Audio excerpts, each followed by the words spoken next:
Assalamualaikum warahmatullahi wabarakatuh. Sahabat muslim yang dirahmati Allah Subhanahu wa taala, pagi yang indah, pemandangan yang Masya Allah sangat menakjubkan, bukti bahwa Allah maha indah. Hari ini keindahan itu bertambah indah lagi karena alhamdulillah saya bisa mengunjungi sebuah perbukitan yang kemudian dijadikan sebagai insya Allah akan menjadi perumahan yang sangat islami. Kemudian juga akan menjadi sebuah pusat peradaban yang akan menjadikan dan mengharumkan bangsa Indonesia. Alhamdulillah saya pagi ini ditemani oleh owner dari sebuah bukit yang insya Allah tidak asing lagi buat kita, Bukit Swiss. Alhamdulillah bersama saya Bapak Haji Endang, Masya Allah. Apa kabar Pak Endang? Alhamdulillah, Alhamdulillah.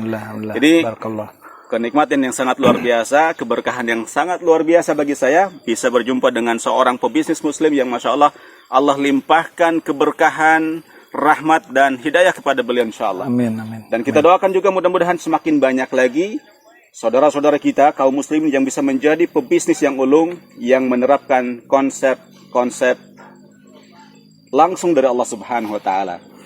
Pandang, Masya Allah, terima kasih ini kita bisa berjumpa pagi ini. Barangkali Pandang bisa memberikan sekelumit barangkali terkait dengan konsep yang ingin dibangun di Bukit Swiss ini, Pandang. Ya, baik Ustaz. Assalamualaikum warahmatullahi wabarakatuh. Waalaikumsalam warahmatullahi wabarakatuh. Alhamdulillah Ustaz Zain berkenan hadir di Bukit Swiss. Ini kawasan Bukit Swiss ini sekarang kita kuasai sekitar 150 hektar. Rencananya sampai sekitar 350, mungkin insya Allah sampai 500 hektar. Masya Allah. Di sini rencananya konsepnya akan dibangun pusat peradaban Islam. Masya Allah, Masya Allah. Di mana di sini selain tempat tinggal akan ada wisata Islami yang di bukit sebelah sana akan dibangun kapal Nabi Nuh yang luasnya 20 hektar. Itu akan jadi pusat wisata, di mana di dalam kapal atau perahu Nabi Nuh itu akan dibangun beberapa studio.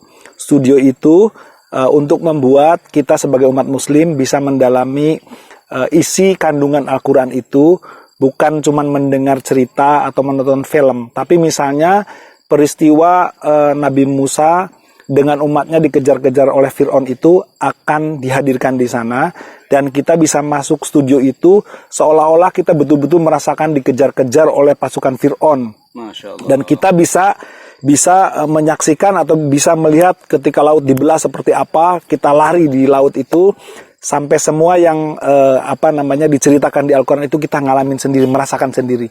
Jadi kita ingin Al-Quran itu bukan cuma dibaca, dipahami, tapi experience, dialami. Kita bisa kembali ke masa lalu, ke masa Nabi Musa, dan dirasakan sendiri hari ini. Tujuannya hanya untuk meningkatkan keimanan kita kepada Allah Subhanahu wa taala. Masya Allah, Masya Itu Allah. konsepnya. Ini sebuah konsep yang mudah-mudahan kita doakan. Amin. Sebuah konsep yang bisa menjadi kenyataan, karena secara umum manusia ketika dia mengalami, baru dia akan merasakan betul betapa hebatnya sebuah peristiwa. Ya, kalau ini kita ambil, kalau sekedar kita baca di dalam Al-Quran, boleh jadi ada di antara kita yang mampu mendalami secara spesifik, sehingga kemudian bertambah keimanan keimanan kita. Akan tetapi ada orang-orang yang kadang dia perlu diberikan sesuatu kejutan. Ya, ini barangkali menjadi sebuah ikhtiar kita sebagai seorang muslim untuk merealisasikan sebuah berita yang kemudian kita bisa rasakan. Ya, bagaimana ketika ketakutan yang sangat luar biasa ketika dikejar-kejar musuh. Ya, dari kisah Nabi Musa alaihissalam. Ya, barangkali ada yang lain, Pak. Selain itu, di sini dibuat banyak klaster, terutama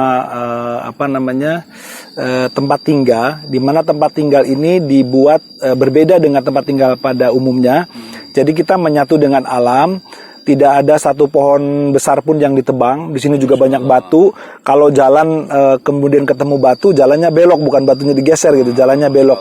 Kenapa? Karena Allah sudah menakdirkan alam itu untuk kita, untuk dijaga, untuk dirawat. Jadi kita hidup di alam tanpa merusak alam.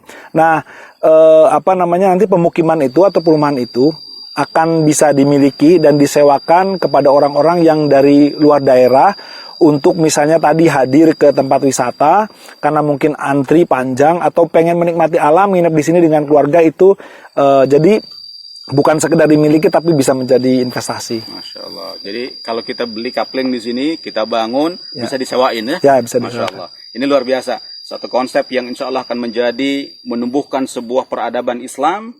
Dan tadi Masya Allah, ini saya baru dengar nih Pak, bahwa kita ingin mewujudkan sebuah berita ke dalam visualisasi gitu ya. Kita bisa merasakan, ini nggak kepikir gimana caranya itu. Kalau yang ada kan kita nonton gitu ya, kemudian merasakan. Tapi ini bukan seperti itu ya? Iya, enggak. Jadi awalnya gini sih, awalnya saya di usia 40 itu ketika mendalami Al-Quran, saya ada sesuatu yang bertanya-tanya di diri saya. Jadi Al-Quran itu kan satu mukjizat. Kemudian tongkat Nabi Musa juga misalnya itu satu mukjizat juga. Tapi anehnya kenapa ketika orang cerita tentang tongkat Nabi Musa itu exciting. Tapi cerita tentang Al-Qurannya sendiri nggak exciting. Buktinya kalau saya misalnya pegang mushaf Al-Quran, kemudian saya upload di sosmed, itu nggak viral gitu. Tapi kalau saya pegang tongkat Nabi Musa, kemudian saya upload, itu dijamin viral. Nah, saya pengen nanti dengan teknologi 9 dimensi, teman saya dari Amerika itu bisa membuat itu kita bisa memegang meskipun itu duplikat tongkat Nabi Musanya, kemudian kita bisa memahami bahwa cerita tongkat Nabi Musa itu bukan sekedar cerita, tapi itu nyata, pernah dialami di zamannya Nabi Musa, dan kita bisa merasakan hari ini dengan studio tadi. Itu. Masya Allah. Taib. Kalau kapling itu kabarnya kan ada yang sudah tumbuh pohon durian, kemudian itu dijual ya? Iya. Nah, ini gimana nih? Ini menarik karena kalau saya sering mendengar itu ya kapling, jualan kapling, kemudian ditanamin. Kalau ini sudah jadi ya? Masya Allah. Ya, ini dari lahan sekitar 150 hektar yang ada sekarang. Itu kita memiliki lahan sekitar 12 hektar itu kebetulan sudah ditanami 20-30 tahun lalu durian. Jadi itu kebun durian. Sudah berbuah bertahun-tahun. Kemudian sekarang kita mau berbagilah kebahagiaan dengan saudara-saudara muslim untuk memiliki kafling durian yang luasnya di antara 500 meter sampai 1000 meter supaya kita bisa tinggal bersama, bisa menikmati durian bersama. Kalau perlu vilanya di kebun durian itu. Jadi pohon duriannya sudah tinggi, sudah berbuah tiap tahun. Jadi nggak perlu nunggu lagi. Nggak perlu nunggu. Tumbuh kemudian baru berbuah gitu. Ya. Ini satu pohon tuh ada di 80 sampai 200 buah satu pohonnya. Allah. Biasa bulan apa itu kalau Desember sampai Februari itu. Ustaz nanti kesini lagi. Ini kita bulan Oktober, 2 bulan lagi. Ini baru ada kelapa. Iya, baru ada kelapa. Insya Allah kita Desember kesini lagi udah durian. Masya Allah. Khair insya Allah. Masya Allah. Jazakallah khair sudah berbagi dengan kita nih. Dan teman-teman, dari obrolan ini ternyata kemudian ada sebuah benang merah yang membuat kemudian Bin Ahmad Channel untuk bekerja sama dengan pemilik langsung dari Bukit Swiss Jonggol, Jawa Barat. Jadi insya Allah teman-teman, sahabat muslim, ke depan insya Allah barangkali berkenan atau berminat untuk membeli kapling di Bukit Swiss Jonggol ini, insya Allah sudah diamanahkan Pak ya? Ya, insya Allah. Sudah. Sama vilanya juga bisa. Masya Allah. Khair, ya, insya Allah. ini sebagai simbol aja dari Bukit Swiss. Saat kita bekerja sama. Masya Allah. Barakallah. Barakallah fiik, insya Allah. Jadi insya Allah, sahabat muslim, tidak perlu jauh-jauh lagi nanti untuk kebutuhan antum bila ingin membeli kapling dan villa-villa di Bukit Swiss Jonggol, Jawa Barat, insya Allah bisa bersama dengan kami insya Allah. Assalamualaikum warahmatullahi wabarakatuh.